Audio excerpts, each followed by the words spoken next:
Hi friends, Ambika D fashion ಚಾನಲ್ಗೆ ನಿಮಗೆಲ್ಲರಿಗೂ ಸ್ವಾಗತ. ಇವತ್ತು ನಾನು ಈ ವಿಡಿಯೋದೊಳಗೆ ಈ ಬ್ಲೌಸಿಂದು ನಾನು ಹಿಂದಿನ ವಿಡಿಯೋ ಚೆಕ್ ಮಾಡ್ರಿ ಫ್ರೆಂಡ್ಸ್. ಈ ಬ್ಲೌಸಿಂದು ಅಳತಿ ತೊಗೊಂಡು ಬಂದಂಥ ಅಳತಿ ಒಳಗೆ ಎಷ್ಟನ್ನು ಕೂಡಿಸ್ಕೊಂಡು ಆಮೇಲೆ ಟೋಟಲ್ ಆಗಿ ಎಷ್ಟು ಅಳತಿ ಬಂತು ಅಂಥೇಳಿ ಒಂದು ನಿಮ್ಗೆ how to make perfect blouse measurement, normal blouse measurement ಅಂಥೇಳಿ ಒಂದು ವಿಡಿಯೋ ಹಾಕೀನಿ. ಅದನ್ನು ನೋಡಿರಿ, ಹಿಂದಿನ ವಿಡಿಯೋ ಐತೆ ಅದು. ಅದನ್ನು ನೋಡಿದರೆ ನಿಮ್ಗೆ ಕಂಪ್ಲೀಟಾಗಿ ತಿಳಿತದ. ಇದೇ ವಿಡಿಯೋ ಫ್ರೆಂಡ್ಸ್. ಈಗ ನಾನು ನೋಟ್ಬುಕ್ನ ಬರೋದು ತೋರ್ಸಾಕತ್ತಿಲ್ಲ, ಬರೆದಿದ್ದೇನು ತೋರ್ಸಾಕತ್ತಿಲ್ಲ. ಇದು ಹಿಂದಿನ ವಿಡಿಯೋ ಚೆಕ್ ಮಾಡಿರಿ. ಅದನ್ನು ನೋಡಿದರೆ ನಿಮ್ಗೆ ಈ ವಿಡಿಯೋ ಕಂಪ್ಲೀಟಾಗಿ ಅರ್ಥ ಆಗುತ್ತೆ. ಇದು ವಿಡಿಯೋ ಬ್ಯಾಲೆನ್ಸ್ ಇತ್ತು ಫ್ರೆಂಡ್ಸ್, ಹಾಕಬೇಕಾಗಿತ್ತು, ಎಷ್ಟು ದಿವಸ ಹಾಕೋದಾಗಿದ್ದಿಲ್ಲ. ಅದಕ್ಕೆ ಇದನ್ನು ನಾನು ಇವತ್ತು ಕಟಿಂಗು ಮತ್ತು ಸ್ಟಿಚಿಂಗು ತೋರಿಸ್ತಾ ಇದ್ದೀನಿ. ಈ ವಿಡಿಯೋದಾಗ ಕಟಿಂಗು, ನೆಕ್ಸ್ಟ್ ವಿಡಿಯೋದಾಗ ಸ್ಟಿಚಿಂಗ್ ತೋರಿಸ್ತೀನಿ. ಕಂಪಲ್ಸರಿಯಾಗಿ ನೋಡಿದರೆ ನಿಮ್ಗೆ ನಾರ್ಮಲ್ ಬ್ಲೌಸು ಈಸಿಯಾಗಿ ಸ್ಟಿಚ್ ಮಾಡ್ಬೋದು. ಇದು ಡೈರೆಕ್ಟ್ ಬಟ್ಟೆ ಮೇಲೆ ಹಾಕಾಕತ್ತೀನಿ, ಯಾಕಂದ್ರೆ ಪೇಪರ್ ಕಟ್ಟಿಂಗ್ ಅದು ಏನೂ ಇಲ್ಲ. ಅಂದರೆ ನನಗೊಬ್ರು ವ್ಯೂವರ್ಸ್ ಕೇಳಿದ್ರು, ನಮ್ಗೆ ಡೈರೆಕ್ಟ್ ಬಟ್ಟೆ ಮೇಲೆ ಹಾಕೋದು ಹೇಳ್ಕೊಡ್ರಿ, ಪೇಪರ್ ಕಟ್ಟಿಂಗ್ ಅದು ಏನು ಬೇಡ ಅಂಥೇಳಿ. ಅದಕ್ಕೆ ಇದನ್ನು ನಾನು ಕಟ್ಟಿಂಗ್ ಮಾಡಿ ನಿಮ್ಗೆ ತೋರ್ಸಾಕತ್ತೀನಿ. ಇಲ್ಲಿ ನೋಡಿರಿ, ನಾನು ಸ್ಲೀವ್ಸ್ ಕಟ್ ಮಾಡಾಕತ್ತೀನಿ. 1.5 ಇಂಚ ಈಗ ನಮ್ಗೆ ಕೈವಲಿಗೆ ಸಂಬಂಧ ನಾನು ಎಕ್ಸ್ಟ್ರಾ ತೊಗೊಂಡೀನಿ. ತೋಳಿನ ಉದ್ದ 8.5 ಅದ, ಅದ್ರೊಳಗೆ ಅರ್ಧ ಇಂಚ ಕೂಡಿಸಿ 9 ಇಂಚ. 9 ಇಂಚಿಗೊಂದು ಮಾರ್ಕ್ ಮಾಡಿ ಇಲ್ಲಿ ಡೌನಿಂಗ್ ನಾನು 2.25 ಇಂಚ ತೊಗೊಳಕತ್ತೀನಿ, ಅಂದ್ರೆ 2.25 ಇಂಚ. ಈ ರೀತಿ ನಾವು ಮಾರ್ಕ್ ಮಾಡ್ಕೋಬೇಕು. ಮಾಡ್ಕೊಂಡ ನಂತರ ಇಲ್ಲಿ ನಮ್ಗೆ ನೆಕ್ಸ್ಟ್ ಏನಪ್ಪ ಅಂದ್ರೆ ಆರ್ಮೋಲ್ ರೌಂಡ್ ಎಷ್ಟಪ್ಪ ಆಯ್ತಂದ್ರೆ ಬ್ಲೌಸ್ನೊಳಗೆ ಎಷ್ಟು ಬಂದಿರ್ತದೆ ಅಷ್ಟನ್ನು ತೊಗೋಬೇಕು. ಇದು 8 ಇಂಚ.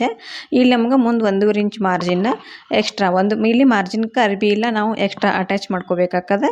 ಆಮೇಲೆ ಇಲ್ಲಿ ಸ್ಲೀವ್ಸ್ ರೌಂಡು 5.5, ಮುಂದೆ 1.5 ಇಂಚ ಮಾರ್ಜಿನ್ನ. ಈಗ ನಾವು ಈ ಥರ ಲೈನ್ ಹಾಕ್ಕೊಂಡು ತೋಳಿಗೆ ಈ ಥರ ನಾವು ಸೇಪ್ ಹಾಕೋಬೇಕು. ನೀಟಾಗಿ ಈ ಥರ ಸೇಪ್ ಹಾಕೊಂಡ ನಂತರ ಈಗ ಇದನ್ನು ನಾವು ಇದು ಯಾವ ಥರ ಸೇಪ್ ಹಾಕಿವಲ್ಲ ಅದ್ರ ಮೇಲೆ ನಾವು ಕಟ್ ಮಾಡ್ಕೋಬೇಕು ಫ್ರೆಂಡ್ಸ್. ಈಗ ಆರ್ಮೋಲ್ ರೌಂಡಿಗೆ ಒಂದು ನಾಚು, ಆಮೇಲೆ ಇಲ್ಲಿ ಸೆಂಟ್ರ್ ಪಾಯಿಂಟಿಗೆ ಒಂದು ನಾಚು, 2 ನಾಚ್ ಹಾಕ್ಕೊಂಡು ಫ್ರಂಟ್ ಸೇಪ್ ಕಟ್ ಮಾಡೋ ಹೊತ್ನ್ಯಾಗ ನಾವು ಈ ಥರ ಓಪನ್ ಮಾಡಿ ಮಾರ್ಕ್ ಮಾಡಿಕೊಂಡು ಸೇಪ್ ಕಟ್ ಮಾಡಬೇಕಾಗ್ತದೆ. ಈಗ ಫ್ರಂಟು ಮತ್ತು ಬ್ಯಾಕ್ ಶೇಪು 2 ಸ್ಲೀವ್ಸಿಗೆ ರೆಡಿ ಆಯಿತು. ಈಗ ನಾವು ಎಕ್ಸ್ಟ್ರಾ ಬಟ್ಟೆ ಸ್ಟಿಚ್ ಮಾಡೋತ್ನಾಗ ಕೊಡೋಣ ಫ್ರೆಂಡ್ಸ್. ಈಗ ಸ್ಲೀವ್ಸ್ ಅಂತೂ ರೆಡಿ ಆಯಿತು. ಇನ್ನು ನಾವು ಮೇನ್ ಫ್ಯಾಬ್ರಿಕ್ನ ಯಾವ ರೀತಿ ಫೋಲ್ಡ್ ಮಾಡ್ಕೋಬೇಕು, ಡೈರೆಕ್ಟ್ ಬಟ್ಟೆ ಮೇಲೆ ಅಂದರೆ ಯಾವ ರೀತಿ ಫೋಲ್ಡ್ ಮಾಡ್ಕೋಬೇಕು ನೋಡಿರಿ. ಅಂಚ ಈ ರೀತಿ ನಾವು ಹಾಕೋಬೇಕು. ಇದು ಅಂಚು ಏನದ ನಮ್ಮ ಎದುರುಗಡೆ ಬರಬೇಕು. ಈ ಮೇಲ್ಗಡೆ ಏನು ಬರ್ತದಲ್ಲ ಅಂಚು ಬಂದದಲ್ಲ, ಆ ರೀತಿ ನಾವು ಅಂಚ ಮೇಲ್ಗಡೆ ಹಾಕೋಬೇಕು. ಈಗ ಪೂರ್ಣ ಉದ್ದ 0.13 ಇಂಚ್, ಅದರೊಳಗೆ +1 ಇಂಚ್ ಸೇರಿಸಿ 0.14 ಇಂಚಿಗೆ ಒಂದು ಮಾರ್ಕ್ ಮಾಡ್ಕೋಬೇಕು. ಈ ರೀತಿ ಒಂದು ಲೈನ್ ಹಾಕೋಬೇಕು ಫ್ರೆಂಡ್ಸ್. ಇದು ಬ್ಯಾಕ್ ಪಾರ್ಟ್ 0.13 + 1 ಇಂಚ್ 0.14 ಇಂಚಿಗೆ ಒಂದು ಲೈನ್ ಹಾಕ್ಕೊಂಡು ಈ ರೀತಿ ನಾವು ಬಟ್ಟೆನ 4 ಪದರಾಗಿ ಮಾಡ್ಕೋಬೇಕು ನೋಡ್ರಿ. ಈ ಥರ 4 ಲೇಯರ್ ಆಗಿ ಮಡಚ್ಕೋಬೇಕು. ಇದು ಫ್ರಂಟ್ ಸೇಪ್ ಪೀಸದು ನಾನು ಹಾಕೋದು 0.13 + 2 0.15 ಫ್ರಂಟ್ ಸೇಪು. ಬ್ಯಾಕ್ ಒಳಗೆ 1 ಇಂಚ್ ಕೂಡಿಸ್ಕೊಂಡ್ರೆ ಫ್ರಂಟ್ ಒಳಗೆ ನಾವು 2 ಇಂಚ್ ಕೂಡಿಸ್ಕೋಬೇಕು. ಇಲ್ಲಿ ನಾವು ಆರ್ಮೋಲು 5.5 ಇಂಚು. ಇದ್ರದ್ದು ಅಳತಿ ಎಲ್ಲ ನಾನು ಹಿಂದಿನ ವಿಡಿಯೋ ಚೆಕ್ ಮಾಡಿರಿ ಫ್ರೆಂಡ್ಸ್ ಐತಿ. ಇಲ್ಲಿ ಒಳಗಿನ ಸೈಡ್ ಏನದ ನಾವು ಅರ್ಧ ಇಂಚ ಎಕ್ಸ್ಟ್ರಾ ತೊಗೊಂಡು ಈ ರೀತಿ ಮಾರ್ಕ್ ಹಾಕ್ಕೋಬೇಕು. ಯಾಕಂತಂದ್ರೆ ಇಲ್ಲಿ ಸ್ಲೀವ್ಸ್ ಒಳಗೆ ನಮ್ಗೆ ಫ್ರಂಟ್ ಪಾರ್ಟಿಗೆ ಅಥವಾ ಆರ್ಮೋಲ್ ಒಳಗೆ ರಿಂಕಲ್ಸ್ ಬರೋದಿಲ್ಲ. ಅದ್ರ ಸಂಬಂಧ ನಾವು ಅರ್ಧ ಇಂಚ್ ಎಕ್ಸ್ಟ್ರಾ ಒಳಗಡೆ ತೊಗೋಬೇಕು ಫ್ರೆಂಡ್ಸ್. ಇನ್ನು ನೆಕ್ ಬಿಡ್ತಾ ಇಲ್ಲಿ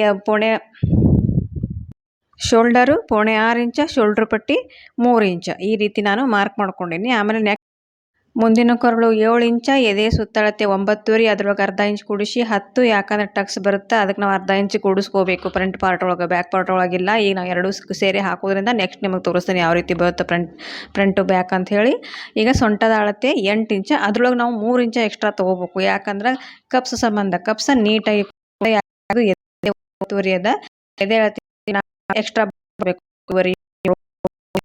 3 ಬರುತ್ತೆ ನೋಡ್ರಿ. ಈ ನಮ್ಗೆ ಈ ಲೈನ್ ಏನು ಬಂತಲ್ಲ, ಇಲ್ಲಿ ಕಪ್ಸ್ ನಮ್ಗೆ ಕರೆಕ್ಟ್ ಕೊಡ್ತಾವೆ. ಅದಕ್ಕಂತೇಳಿ ನಾವು ಈ ಲೈನ್ ಕ್ರಾಸ್ ಆಗಿ ತಗೋಬೇಕು ಫ್ರೆಂಡ್. ಇಲ್ಲಿ ಕ್ರಾಸ್ ಬೆಲ್ಟ್ನ 3.5 ತಗೊಂಡು ಕ್ರಾಸ್ ಆಗಿ ಮಾರ್ಕ್ ಮಾಡ್ಕೊಂಡೀನಿ. ಈಗ ಇಲ್ಲಿ 1.25 ಇಂಚಿಗೆ ಆರ್ಮೋಲ್ ಸೇಪ್ ತೊಗೊಂಡಿನಿ ನೋಡ್ರಿ. ಆಮೇಲೆ ಒಳಗಿನ ಸೈಡ್ನು 1.25, ಇಲ್ಲಿಂದ 1.25, ಆಮೇಲೆ ಒಳಗಿನ ಸೈಡ್ 1.25 ಈ ರೀತಿ ಫ್ರಂಟ್ ಬ್ಯಾಕ 2 ನಾನು ಮಾರ್ಕ್ ಮಾಡ್ಕೊಂಡೀನಿ. ಇಲ್ಲಿಂದ 4.5 ಇಂಚ, ಯಾಕಂದರೆ ಇದು ಟಕ್ಸ್ ಸಂಬಂಧ, ಫ್ರಂಟ್ ಟಕ್ಸ್ ಹಿಡಿಯೋ ಸಂಬಂಧ. ಈಗ ನೋಡ್ರಿ ಈ ರೀತಿ ಈ ಕಡೆ 1.25 ಈ ಕಡೆ 1.25 ಇಟ್ಟು ನಾವು ಫ್ರಂಟ್ ಟಕ್ಸ್ ಹಾಕೋಬೇಕು. ಈ ಟಕ್ಸಿಂದೊಂದು ಸಪ್ರೇಟಾಗಿ ನೆಕ್ಸ್ಟ್ ವಿಡಿಯೋ ಮಾಡ್ತೀನಿ ಫ್ರೆಂಡ್ಸ್. ಈಗ ಇಲ್ಲಿ ನಾವು 2.5 ಇಂದ 3 ಇಂಚ ಟಕ್ಸ್ ಈ ರೀತಿ ಮಾರ್ಕ್ ಮಾಡ್ಕೋಬೇಕು. ನಾನು ನೆಕ್ಸ್ಟ್ ಆನ್ಲೈನ್ ಕ್ಲಾಸ್ ಒಳಗೆ ಟಕ್ಸು ಮತ್ತು ಫ್ರಂಟ್ ಪಾರ್ಟು ಬ್ಯಾಕ್ ಪಾರ್ಟು ಯಾವ ರೀತಿ ಎಲ್ಲ ಬರುತ್ತಾ ನೀಟಾಗಿ ಡಿಟೇಲ್ ಆಗಿ ನಿಮ್ಗೆ ಸ್ಲೋವಾಗಿ ತಿಳಿಸ್ಕೊಡ್ತೀನಿ ಫ್ರೆಂಡ್ಸ್. ಈಗ ನೋಡ್ರಿ ಇಲ್ಲಿ 2.25 ಇಂಚಿಗೆ ಒಂದು ಮಾರ್ಕ್ ಮಾಡಿ 4th ಟಕ್ಸ್ ನಾವು ಇದನ್ನು ಮಾರ್ಕ್ ಮಾಡಾಕತ್ತೀವಿ ನೋಡ್ರಿ.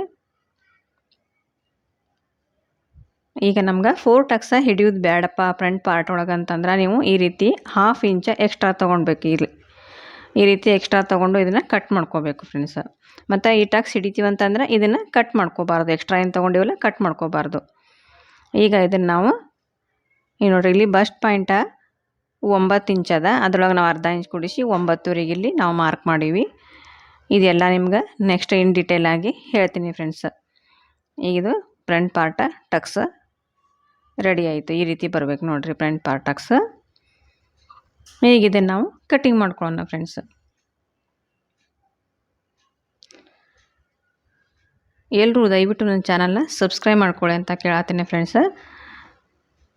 ಎಲ್ಲರೂ ಲೈಕು ಶೇರು ಕಮೆಂಟ್ ಮಾಡಿ. ಲೈಕ್ ಮಾಡಿರಿ ಫ್ರೆಂಡ್ಸ್, ಆದಷ್ಟು ಜನರು ಲೈಕ್ ಮಾಡಿರಿ ಪ್ಲೀಸ್. ನಂದು ಇದೊಂದು ರಿಕ್ವೆಸ್ಟ್ ಅಂತ ತಿಳ್ಕೊರಿ, ಲೈಕ್ ಮಾಡಿರಿ ಎಲ್ಲರೂ. ನೋಡಿರಿ ಈ ಥರ ಈಗ ಬ್ಯಾಕ್ ಪಾರ್ಟ್ ನಾವೇನು ಫಸ್ಟಿಗೆ ಇಲ್ಲ ರೌಂಡಾಗಿ ಸೇಪ್ ಹಾಕಿರ್ತೇವಲ್ಲ ಅದು ಬ್ಯಾಕ್ ಪಾರ್ಟ್ ಕಟ್ಟಿಂಗ್ ಮಾಡ್ಕೋಬೇಕು. ಆಮೇಲೆ ಇಲ್ಲಿ ಎದೆ ಸುತ್ತಳತೆ ಒಂದು ನಾಚ್ ಹಾಕೋಬೇಕು. ಈಗ ಇಲ್ಲಿ ಶೋಲ್ಡರ್ ಜಾಯಿಂಟ್ ಇದ್ದಿದ್ದು ಕಟ್ಟಿಂಗ್ ಮಾಡ್ಕೋಬೇಕು. ನೆಕ್ ಬಿಡ್ತೀವಿ ಒಂದು ನಾಚ್ ಹಾಕೋಬೇಕು.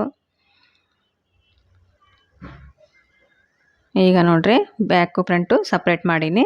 ಈಗ ಇಲ್ಲಿ ನಾನು ಕ್ರಾಸ್ ಬೆಲ್ಟ್ ಕಟ್ ಮಾಡ್ಕೊಳತ್ತೀನಿ ನೋಡ್ರಿ. ಈಗ ಎಕ್ಸ್ಟ್ರಾ ಏನೋ ತೊಗೊಂಡಿದ್ದು ಕಟ್ ಮಾಡಿಲ್ಲ ಫ್ರೆಂಡ್ಸ್ ಅಲ್ಲಿ ಮೇಲ್ಗಡೆ ಫ್ರಂಟ್ ಪಾರ್ಟಿಗೆ, ಯಾಕಂದ್ರೆ ನಾನು 4th ಟಕ್ಸ್ನು ಹಿಡಿತೀನಿ. ಕ್ರಾಸ್ ಬೆಲ್ಟ್ ಕಟ್ ಮಾಡಿದ್ದಾಯಿತು, ಎಕ್ಸ್ಟ್ರಾ ಇದ್ದಿದ್ದು 1 ಇಂಚಷ್ಟು ತೆಗೆದಿದ್ದಾಯಿತು. ಇಲ್ಲಿ ನೆಕ್ನು ನಾನು ಕಟ್ ಮಾಡ್ಕೊಂಡೀನಿ. ಆಮೇಲೆ ಇಲ್ಲಿ ಫ್ರಂಟ್ ಪಾರ್ಟ್ ಒಳಗೆ ಫ್ರಂಟ್ ಆರ್ಮಲ್ ಶೇಪ್ನು ಕಟ್ ಮಾಡ್ತಾ ಇದ್ದೀನಿ. ಈಗ ನೆಕ್ಸ್ಟ್ ಬ್ಯಾಕ್ ಪಾರ್ಟ್ ಒಳಗೆ ನಮ್ಗೆ ಇಲ್ಲಿ ಎಕ್ಸ್ಟ್ರಾ ಅಳತೆ ಬಂದಿರ್ತದೆ ಫ್ರೆಂಡ್ಸ. ಇದನ್ನು ಎಕ್ಸಾಕ್ಟಾಗಿ ತೊಗೋಬೇಕಂತಂದ್ರೆ ಎದೆ ಅಳತೆ 9.5 ಇತ್ತು, 9.5ಗೆ 1 ಇಂಚ್ ಮಾರ್ಕ್ ಮಾಡಿ 1.5 ಇಂಚ್ ಮಾರ್ಜಿನ್. ಸೊಂಟದ ಅಳತೆ 8, 1 ಇಂಚ್ ಎಕ್ಸ್ಟ್ರಾ, 1 ಇಂಚ್ ಎಕ್ಸ್ಟ್ರಾ ಯಾಕಂದ್ರೆ ಬ್ಯಾಕ್ ಟಕ್ ಸಂಬಂಧ, ಮತ್ತು 1.5 ಇಂಚ್ ಮಾರ್ಜಿನ್ ಈ ರೀತಿ ಹಾಕ್ಕೊಂಡು ನಾವು ಮಾರ್ಕ್ ಮಾಡಿ ಇದು ಏನದ ಬಂದರೆ ಎಕ್ಸ್ಟ್ರಾ ಬಟ್ಟೆ, ಇದು ಎಕ್ಸ್ಟ್ರಾ ಬಟ್ಟೆ ನಾವು ಕಟ್ ಮಾಡ್ಕೊಂಡ್ಬಿಡ್ಬೇಕು. ಈಗ ನೋಡ್ರಿ ಹಿಂದೆ ಕೊರಳಿಂದು 6.25 ಇಂಚ್ ಅದ, ಅದ್ರೊಳಗೆ 1/4 ಇಂಚ್ ಸೇರಿಸಿ 6.5ಗೆ ಒಂದು ಮಾರ್ಕ್ ಮಾಡೀನಿ. ಈ ರೀತಿ ಚೌಕ್ ಬಾಕ್ಸ್ ಹಾಕ್ಕೊಂಡು ರೌಂಡ್ ಕೊಳ್ಳು ಈ ರೀತಿ ಸೇಪ್ ಹಾಕ್ಕೋಬೇಕು. ಈಗ ಇದನ್ನು ನಾವು ಕಟಿಂಗ್ ಮಾಡಿಕೊಂಡ್ರೆ ಬ್ಯಾಕ್ ಪಾರ್ಟು ಪರ್ಫೆಕ್ಟಾಗಿ ರೆಡಿ ಆಯಿತು friends. Back part, front part, cross belt. ಈಗ ನಾನು ಕ್ರಾಸ್ ಬೆಲ್ಟ್ 2 ತೊಗೊಂಡಿವಿ, ಇನ್ನೆರಡು ಕ್ರಾಸ್ ಬೆಲ್ಟ್ನ ತೊಗೊಳ್ಳೋಣ. ಇನ್ನು ಬಟ್ಟೆ ಉಳ್ದದ ಫ್ರೆಂಡ್ಸ್, ಅದ್ರೊಳಗೆ ತೊಗೊಳ್ಳೋಣ.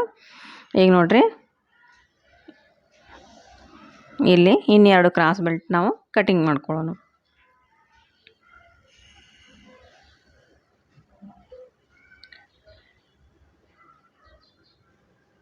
ಈಗ 4 ಕ್ರಾಸ್ ಬೆಲ್ಟ್ ನಮ್ಗೆ ರೆಡಿ ಆದವು. ನೆಕ್ಸ್ಟ್ ಏನಪ್ಪ ಅಂತಂದ್ರೆ ಇವು ಗುಂಡಿ ಪಟ್ಟಿ ಕಾಸ್ ಪಟ್ಟಿಗೆ ಅದು ಬರ್ತಾವೆ ಫ್ರೆಂಡ್ಸ್ ನಮಗೆ. ಆಮೇಲೆ ಕೊರಳಿಗೆ ನಾವು ಕ್ರಾಸ್ ಪಟ್ಟಿನ 1/4 ಇಂಚಿನಷ್ಟು ಅಗಲಿಗೆ ಕಟ್ ಮಾಡ್ಕೊಳ್ಳೋಣ ಫ್ರೆಂಡ್ಸ್. ಈಗ ಈ ರೀತಿ ಮಡಿಸ್ಕೊಂಡು ಡಬಲ್ ಫೋಲ್ಡ್ ಮಾಡಿಕೊಂಡು ಕ್ರಾಸ್ ಆಗಿ ನಾವು ಕಟ್ ಮಾಡ್ಕೊಳ್ಳೋಣ. 1/4 ಇಂಚಿನಷ್ಟು, ಬಿಗಿನರ್ಸ್ ಆಗಿದ್ದರೆ 1.5 ಇಂಚಿನಷ್ಟು ಕಟ್ ಮಾಡಿಕೊಂಡು ಕ್ರಾಸಾಗೆ ಬರಬೇಕು ನೋಡ್ರಿ ಈ ಥರ. ಈಗ ನಮ್ಗೆ ನಾರ್ಮಲ್ ಬ್ಲೌಸು ಡೈರೆಕ್ಟಾಗಿ ಬಟ್ಟೆ ಮೇಲೆ ಫುಲ್ ಪರ್ಫೆಕ್ಟ್ ರೆಡಿ ಆಯಿತು. Okay friends, bye, thank you, take care. Next ವಿಡಿಯೋದಲ್ಲಿ